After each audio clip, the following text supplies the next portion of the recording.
Në këto momente po zhvillohet dhe ceremonia e mbylljes APSD superiore ku Ignatia mundi thellësisht vazhdinë me rezultatin 4-0 dhe shpallet kampione e Shqipërisë me Ylli Agin, gazetatorin e minjor dhe komentatorin mjaft simpatik të futbollit shqiptar. Ylli, ndoshta një ndeshje që në farë mënyrë ndryshe e parashikuan përpara dhe me të drejtë Ignatia u shpall kampion.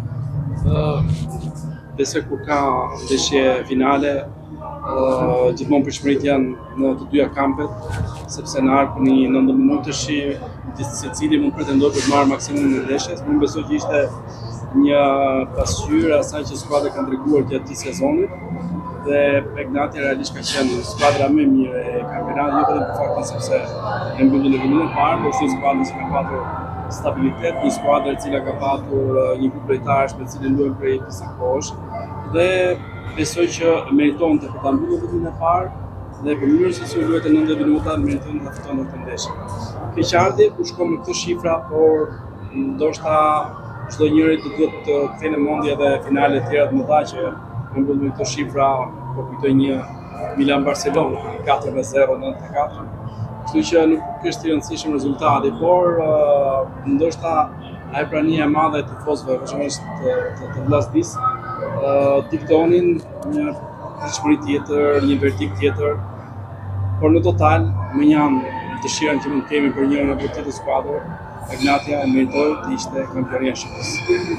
Si e shikon të ardhmen e Ignatias? E vllaznisë dhe Ignatias në vazhdimsi. Ignatia për mua është një nga projektet më serioze që ka pasur futbolli. Pozitiv me asistencën e zotit Tenlozi, duke ndjekur etapa shumë të rëndësishme që përse takon grupit të skuadrës, besimin që i ka dhënë trajnerit për gati 3 sezonesh në këtë drejtim që klubet tona të bëjnë dhe pjesa më e madhe lojtarët të cilët kanë krijuar shumë harmoni me njëri tjetrin, krijojnë të stabilitetin atë kimin që besoj që të gjitha klubet të duhet të ndjekin, shoqëruar edhe me investimin që janë bërë në infrastrukturë. Do duhet ta veçoj edhe për faktin që kanë qenë shumë të saktë procese që kanë bërë të lojtarë të rëndësishëm të formacionit, pavarësisht se klubet të tjera janë përpjekur, nuk kanë patur të saktësinë e blerjeve të Ignatias.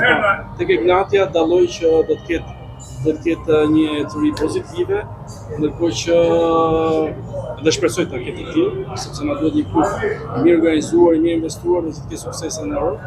Ndërkohë që tek vllaznia nuk është pavarësisht se ky rezultat e një shqetësimi, por nuk është për ta hedhur poshtë, sepse ka bërë një paraqitje pozitive, ka bërë një kampionat pozitiv, është renditur e dyta në tabelën e renditjes, ka një boshtë shumë të lojtarësh dhe besoj me 2-3 ndërhyrje mundohet një skuadër shumë kompetitive për të mbështetur diferencën që aktualisht e ka me Ignatin.